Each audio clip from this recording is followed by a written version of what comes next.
positive. However, I would not even think of prosecuting my attacker for giving me HIV because it would not change my status back to negative. It would not make me HIV negative, but only put another HIV positive Black individual at risk for incarceration, doing further harm to individuals and communities as that they are already over policed, prosecuted, and criminalized. As a sexual assault survivor, I believe a disease-specific law puts women at risk for domestic and intimate partner violence. The person perpetrating violence can use the law as control over a victim. You prosecute me and I'll kill you. Even in situations like these, I have empathy. Navigating HIV is often difficult because of stigma and managing the disease itself. Criminal laws such as this one contribute to that stigma and prevent people from wanting to know their own status. An individual should never be prosecuted for being HIV positive. HIV criminalization is particularly harmful to Black, Indigenous, the LGBTQ communities who face higher rates of diagnosis. More practically, the current law does not follow medical science and treatment advances. With treatment as prevention, U equals U, HIV cannot be transmitted. I didn't immediately accept my status, but being HIV positive was the best thing that happened to me because I learned to love myself and that I was enough. I wouldn't have begun that journey without my diagnosis. Before my diagnosis, I believed I was powerless, but now I feel powerful and help others, especially women, empower themselves. And that was my testimony to get that law off the books. Thank you, Melanie. That was amazing. So now we will go into the political climate in Tennessee. And we will hear a story that impacts so many of us, criminalization on women and Black children. So now we will hear a story from LaShanda.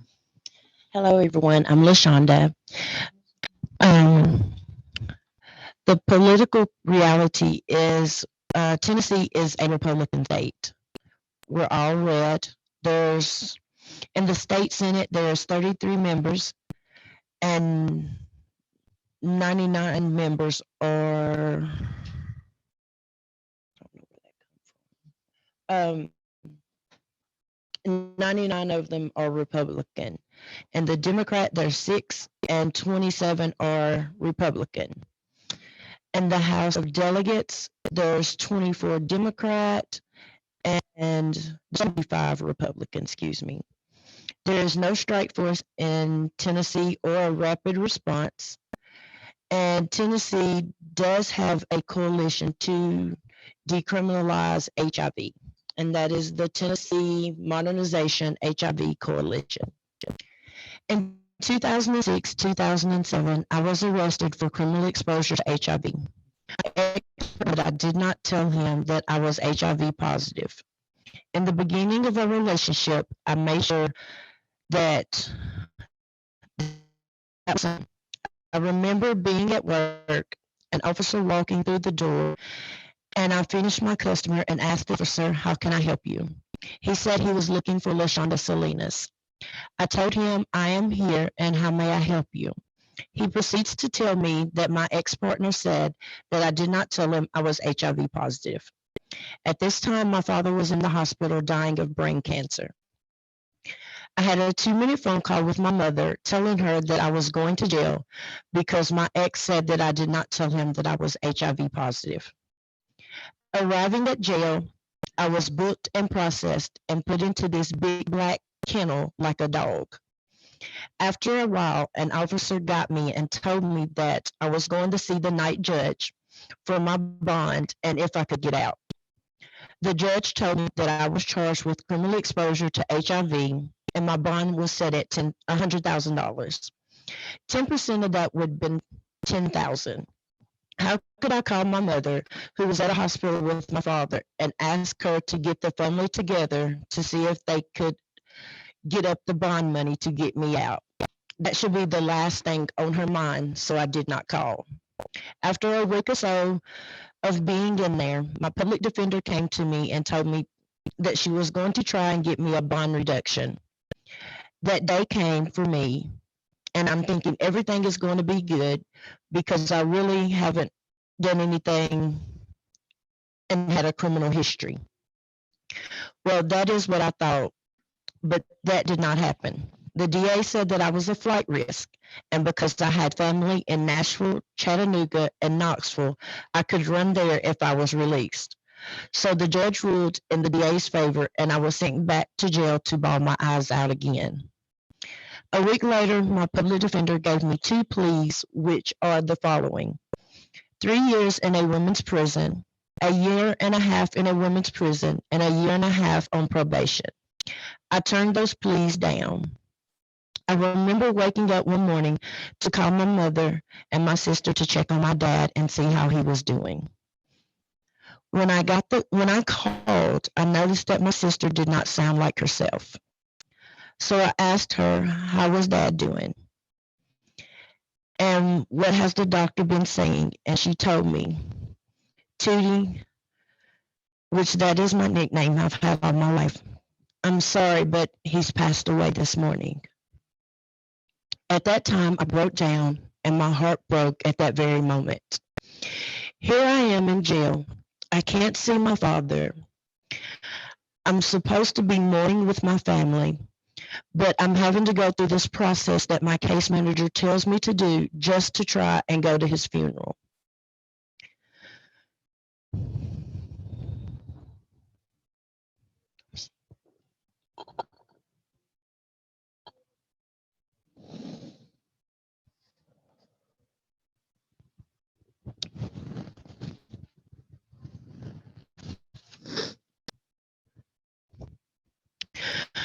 On March 26, 2007, I had breakfast like I normally do, and at that time they called for all the people that was going to court that day.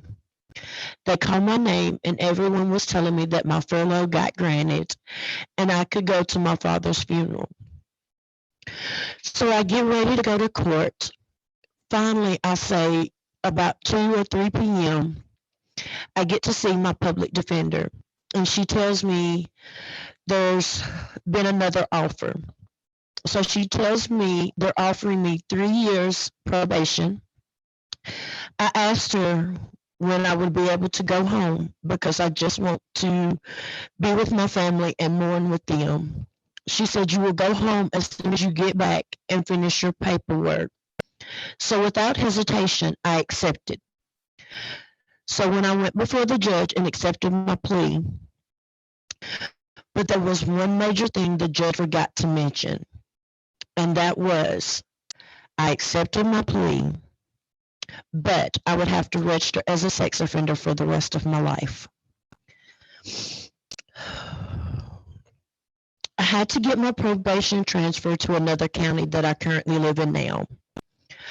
While I was at work, I get a phone call from my new probation officer telling me that I needed to go to the main office and register as a Tennessee sex offender per Tennessee Code 3913-109. As much as it pained me and hurt me to do this, because I've never done anything to a child, I had to do what I was told. At my next probation appointment, I was explained what I had to do as a sex offender.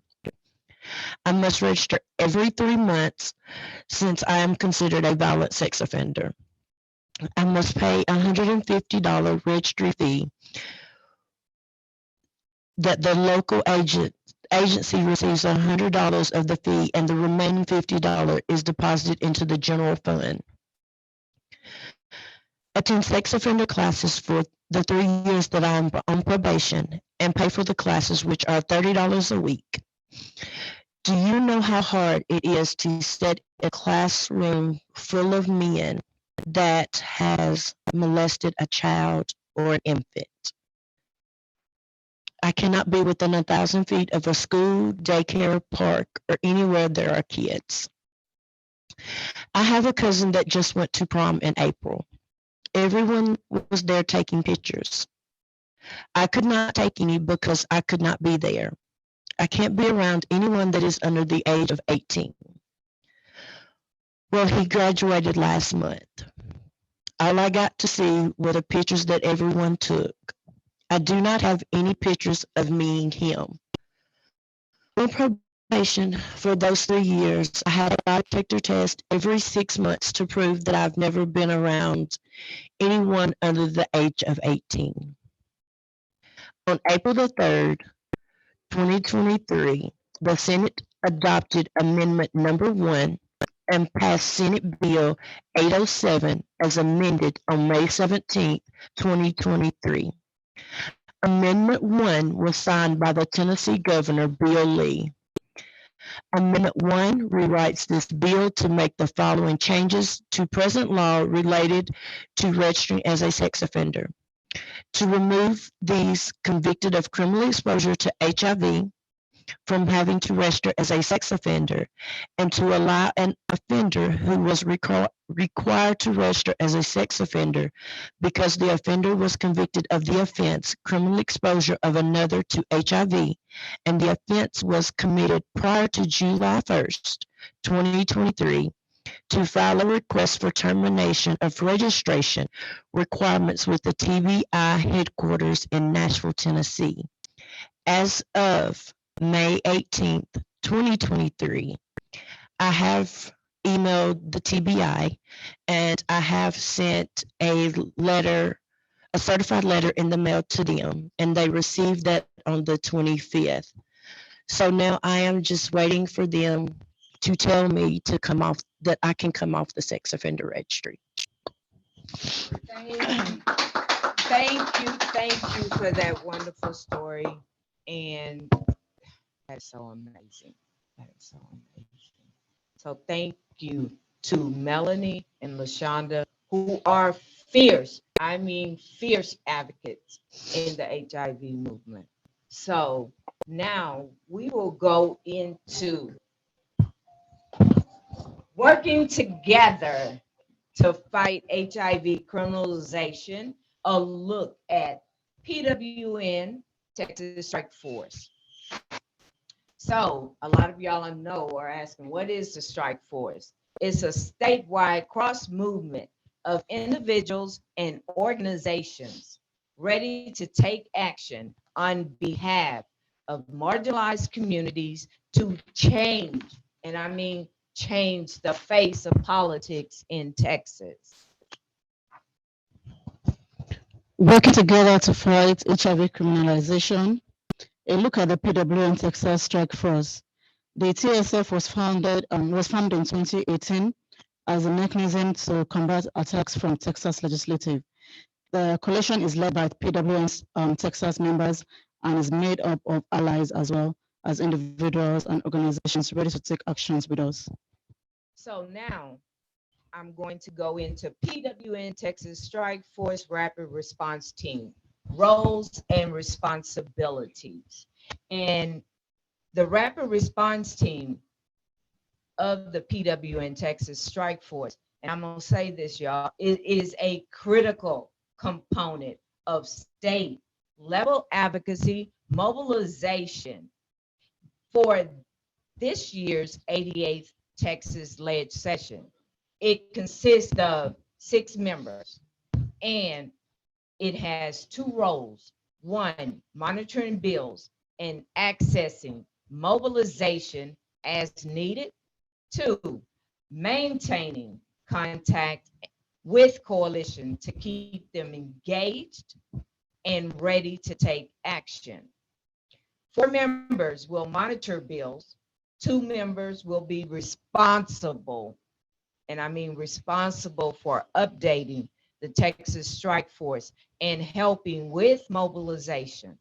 With weekly emails, the majority of the Rapid Response Team should consist and is composed of people living with HIV, and everyone that's on that Rapid Response Team receives a small stipend.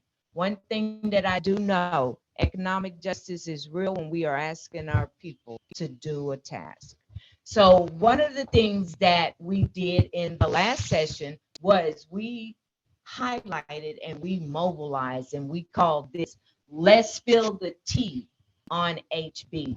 And when I say let's spill the tea, we did Facebook Live to bring an issue to the forefront because in, I guess it was 2020, we had a bill pop up and it would have changed.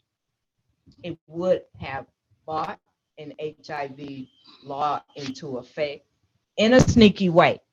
It was really sneaky.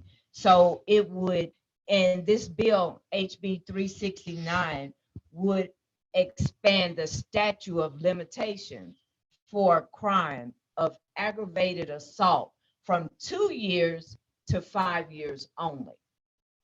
And, and why is it that a person living with HIV, a communicable disease, have to be highlighted? They do this in a sneaky way. So what we did was we mobilized. We had our people show up to give testimony. But in doing that, those people, we gave them gas money, we gave them talking points, and they showed up and it died. That is the work of the strike force, the rapid response team. PWN TSF rapid response team responsibilities and trainings. Let's not forget that PWN TSF give birth to rapid response team because we had to carve out a fraction of Texas strike force team to monitor those bills, because we have a lot going on and we still have to bring out that small unit so that we can focus on the bills. So for that purpose, we this rapid response team have to be trained, so that they can know what they're supposed to do and do well. So attending all trainings on Texas legislature, became familiar with the website and how to research the set of bills alerts. Those were part of the trainings that was given to the rapid response team. And the training also goes like learn how to navigate Texas legislature websites, learn how to research key committees and legislatures, contact with your own legislators, learn to draft bills, summarize and action alerts, learn how to determine when and types of mobilization needed. Don't forget that even most people come into advocacy world is not as if they already have a background in government studies or politics and everything. So everybody has to, go through all this training to know what exactly they're supposed to do and know how to fight. So one of the things is learn how to form a team. First off, you have to create a shared channel for fast communication. PWN Texas Strike Force members, we use Slack. Second, post daily on rapid teams Slack during session. Get the rapid response team members familiar with monitoring communications with one another. That is important. Rapid response team members check Slack channel daily, several times a day, during the day, during session. So next, it is once bills are filed, it is assigned to one or more rapid response team members. A bill summary is drafted for each assigned bill and shared with the strike force. Identify community assignments and strategize action needed, if any at all. So how do you mobilize to make change? If the rapid response team decides to mobilization is required, first off, an action alert is developed using the bill summary along with graphics and talking points. You gotta have talking points. If a public hearing has been scheduled, a bill summary and that action alert is needed. We did Facebook posts, Facebook Live, whatever social media mechanism that you need to use to get the word out on mobilization, use it. Post on, take it and post on other key pages. That means your members might sit somewhere else in certain settings. You might sit on a planning council. You can use that website to get an action alert, to make people realize, hey, this is important. We need to mobilize. If you sit on advisory board, whatever you have to do, it is important in this mobilization piece. So request support from members of comms like PWN. We have USA has a comms department. We use our comms department to create and develop graphs for testimonies and for additional research that is needed. And request the strike force, request your coalition members to distribute, period, through their networks. This is how mobilization goes. We have to use everything to get people mobilized and to take action. And one of the last key things that I'm going to say about this is economic justice matter. You need a plan for how to pay your rapid response team. Thank you, Ms. Anna. So, what is expected of a rapid response team? The first one is we keep coalition slash concerned audience informed with weekly emails. We work with members or dedicated staff to develop draft for actions, alert, or other forms of mobilization is needed. At least 1 to 2 rapid response team members will maintain weekly contact with the entire strike force with updates to keep them engaged and informed. They also work with policy team or experts with oral or written testimony supporting with written testimony support is needed or to review or help with the drafting actions alert. So what I'm just trying to explain here is that the member of the rapid response team also have to work with some experts sometimes to work out the written testimonies if they need any support, before the actions alerts are being drafted and sent out. Then also we work with other key leaders like comms for action alerts, creations of social media toolkits if needed, messaging, access to computer. Yeah, so every rapid response team member must have access to computer and reliable internet to be part of the rapid response team. Thank you, Deborah. So next, the rapid response team estimated time commitment. So we started our rapid response team this year in December, 4 to 5 hours worth of training. We train our people because that is important.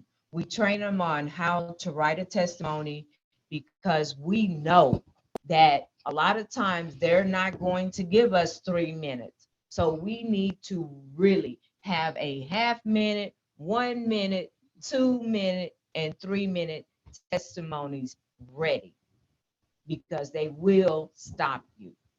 And they're going to stop you at that time they give you. So always remember that. So January through March, that is when we start monitoring bills, drafting bill summaries, daily Slack check-ins, action alerts, mobilization, advocacy day, oral written testimonies, and we visit the website up to 2 hours per week. Now I'm going to say that we take and do all of our trainings with our full body strike force before we do any type of mobilization, showing up at Austin for Advocacy Day.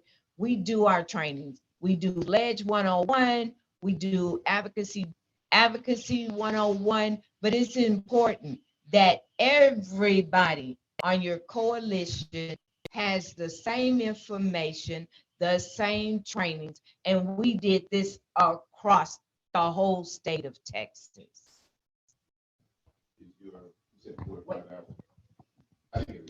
No, you gotta have it for the. I'm sorry. Now I forgot my question. You said 4 to 45 5 hours of of training. Is that all at one time, or do you do modules weekly? How does that work? What we do is we take it back to the coalition and we ask the coalition, because one thing that we know is we need a unified front when we do trainings, and we ask, what is the best time for us and the date and time to get everybody on the coalition to do these trainings. So we pick a date, and no, we don't do no 4-5 hour trainings. We might do an hour training on Ledge 101. We bring somebody in from maybe Tops, because that's who we used this year. Tops came in and did a training for us. So no, we break it down as to what is best for our members of our coalition. So, and next, that was a great question, Malcolm. So next we go from March to May. Some monitoring bills, mostly in March and May is mobilization, visit with legislators. And remember one thing, you can visit with your own legislators before advocacy day, because you voted them in office. So you can visit those offices when they're home. But I will say this, most of the time, you're not gonna see your legislator. You're gonna make a relationship with staff. So, yeah. So the last thing I want to say is debrief after every session ends with the rapid response team. And we talk about what went well, what's needed, and what needs to change, if anything needs to change with your coalition and your rapid response team. Because your rapid response team is the meat and potatoes of the coalition when it comes to writing bills, doing action alerts, but also that mobilization. That team is your meat and your potatoes of how you stop something from becoming law, but also when you are trying to modernize a bill, something that's in your state or whatever you're trying to do. So your timeline will depend on your state legislators' calendar. For Texas, we're in session every other year from January to May. Every other year?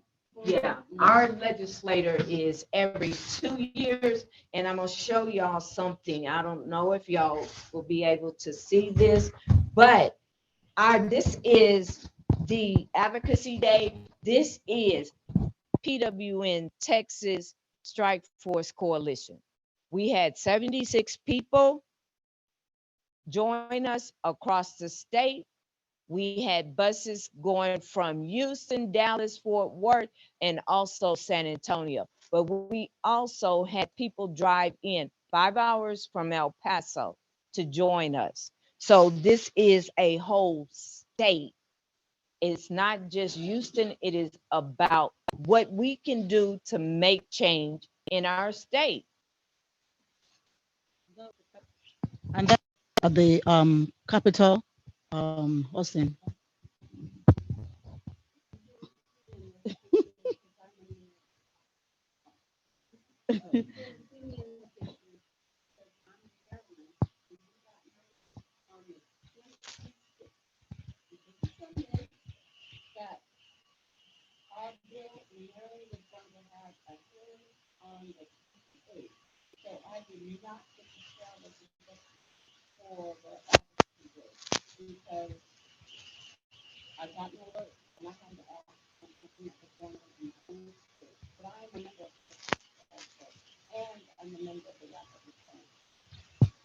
Thank you, Melanie. Um, Political reality and impact on advocacy. Challenging political environment in the South. Um, Safety is always a concern. If you have legislative meetings, always have a debrief. Some folks might have challenging conversation. And I would say, I will use myself as an example. In my in Houston or Texas, where we have our regular, even though I'm the secretary, I have to take notes and I have to, you know, also listen. And don't forget that I am not originally from Houston, from the United States, so I have my own accent, and I still have to struggle to listen and understand everything said. So trust me, my people are always ready to like, Deborah, are you catching it? Are you understanding? Do you want us to go back? Do you want us to, like that? And so that helps me a lot, and that works for me. So you might also want to look into that with your members, because most of the time, you might think everybody is listening, but they might have missed it one way or the other and might not be able to ask for help. So every time you have to be like, okay, am I following? Especially when you have newbies around you. Are you guys following? Are you guys listening? Trust me, every newbies, we keep calling out. Do you understand, Deborah? Do you want me? I'm telling you the truth. So that's why sometimes our meeting always run late sometimes because of that. Um, Proactively work with your legislators. This means working before, during, and after legislative session. Introduce yourself to candidates as well. They might be in office soon. And finally, how the political reality will or can help you access how challenging it can be to make changes. So, and I want to say the Texas Strike Force, everyone is welcome, no matter what state you live in. You can always come and see it. But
Texas, East Texas.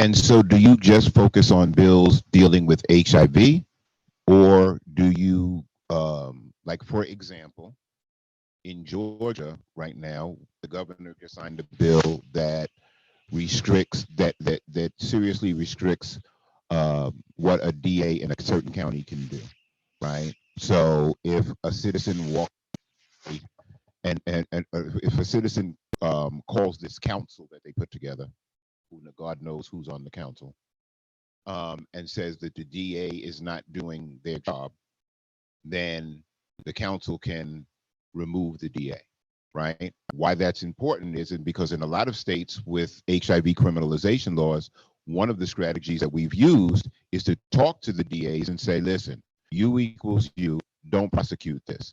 It's called prosecutorial discretion, but the council will override that. So my question is, are we focusing on just HIV laws, or are we focusing on laws that impact things like that, voting rights, and everything else? No, we do not just focus on HIV specific because that got voted into the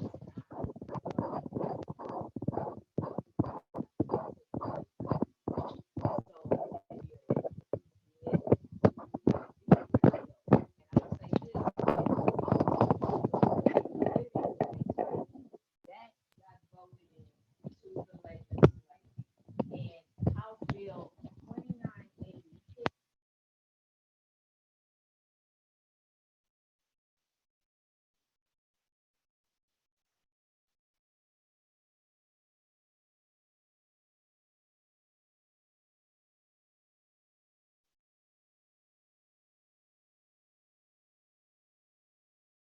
Texas bill, we want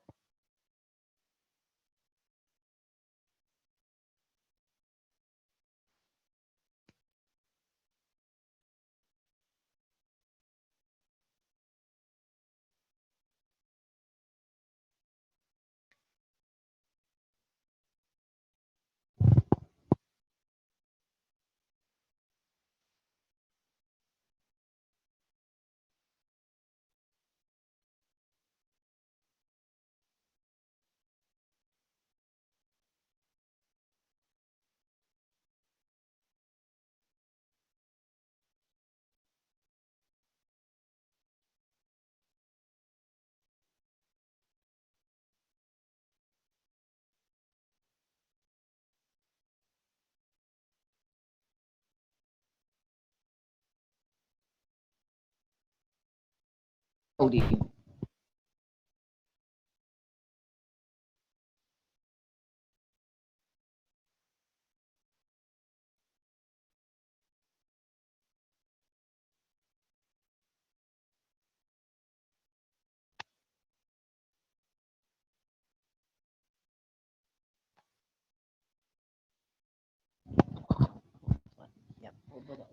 So no, Malcolm, we do not focus on. And now I'm going to, we can go ahead. Make sure when you're holding the mic that you're not touching the button, because then you guys mute yourselves and they cannot hear us on Zoom. So when you hold the mic, just try to hold it down below. Just, so if you look at it, it's yellow, you see a little like that on top next to it, you're muted. Just tap the power. Should show you the numbers.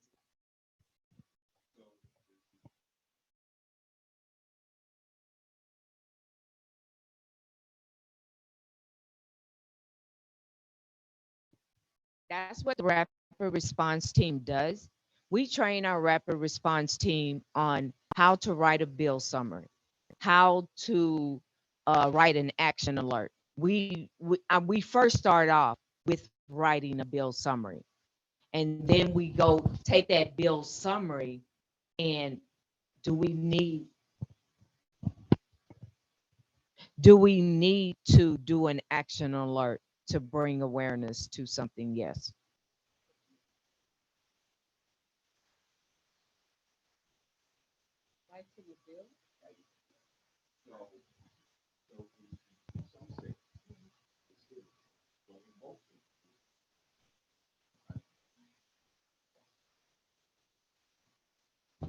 So you would need a state senator or somebody else to sign on to your bill and everything else. But you, as the citizen, can write a bill. That's what I'm asking. Do we? I can jump in. My name is Crystal. I'm the organizing manager with Positive Women's Network. I also help with the strike force. And so the strike force, like Tana and Deborah said, started in 2019. This has been a buildup. Folks don't come into the work just knowing everything. So what they've been doing now is getting training on how to speak with legislators, how to write bill summaries. They haven't started writing actual bills, but what they have done is they've seen bill language like the testing bill, and in order to build relationships with legislators, they have given them feedback. Hey, the language here needs to be changed. So that's the level that we're on right now. Legislators have in the past reached out to other members and individuals who are part of the strike force to get recommendations and get their feedback on bills that are written. So the rapid response team hasn't been involved in writing bills, but we have other people within the strike force who have. So, one of the things is building a coalition, but also, building a rapid response team. And it takes steps. It takes years sometimes. But one of the things is, how do you keep your members engaged? How do you do that? You do that and be effective. And I think we do a really good job in Texas with our rapid response team, but also with keeping our coalition, not holding back information. We don't do anything that is not approved by the full body. So is crucial to our work. So what's next for you? So look around the room. Who are the advocates in your state? Make a plan to bring more advocates together. And when I say more advocates together, how do you build this from the ground? Okay. Meet when you're back. Meet when you're back home. Is the strike force a model? Is that model right for you to think about doing in your state? Reach out for support and ideas. And I will say this information that we are given today is just a outline of what other states could use. Because it's one thing, you can take our information, you can take it, dissect it, make it into what works best for your state. And we are always here to help, because the strike force is a membership body across the country, because we have members that are from Iowa, we have members South Carolina, we have members from all over, and we know PWN national, our and PWN period, our national membership body. So our members join us in this fight when we need to mobilize. We have Ciro, we have whoever we need, we reach out to whoever you need at the table. If that's Equality Texas, if that is Tops, if that is ACE, a clinic, whoever, pull them in. Because one thing that I do know, people living with HIV cannot do this work without allies and organizations. But one thing I will say, and we've had it happen to us, organizations will try to come in and take over your coalition. So that's where we have to make sure that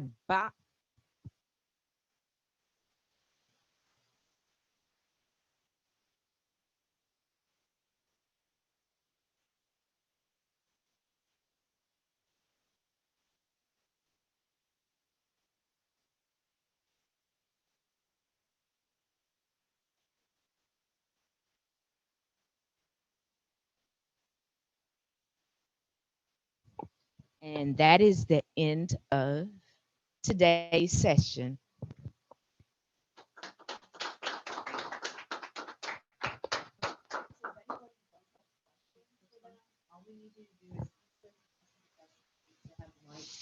And if you want to join, I have a barcode that y'all can join the strike force. And get involved in the work that we do.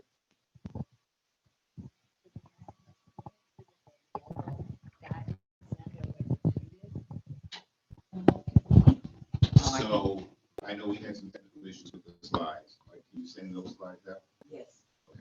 And then the second question is, for those of you who don't know, I'm the chair of the Policy Action Committee for the USPL HIV Caucus, of which Tana and Melanie are.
Have a state database called the Texas Legislature Online. You can set up bill alert there.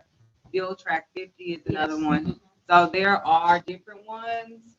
It just depends. Okay.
to amplify what Crystal just said about watching out, about pushback, especially when it's led by our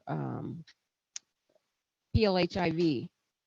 In Maryland, when our bill died, people who weren't even involved in our, when I was reporting back to our HC planning group, did you join this? Did you do this? I said, we did the best we could with who was involved. Now, if you want to now join the coalition and help us get the bill going next session, you're welcome. But you have to applaud those of us who were willing to sacrifice our time, make the effort with the legislators and the staff, go to Annapolis. We did the best that we could. So don't come back and say, if I were there, it could have. Well, you weren't. And welcome to the next go round. So I hope I hope y'all enjoyed this workshop, but it is all about togetherness. It is all about helping another state. That's what it's about. That's what this work is about. How do we come together across the United States and build something that is by the people, for the people?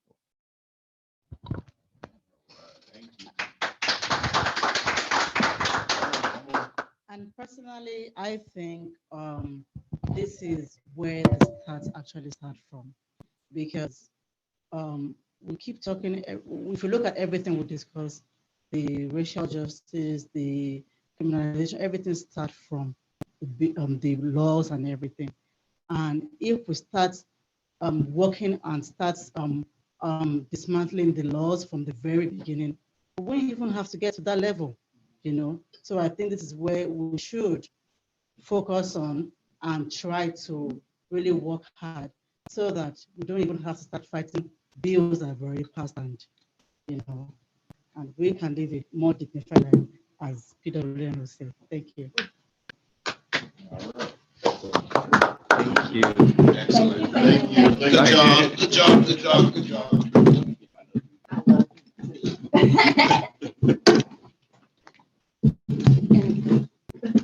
this was my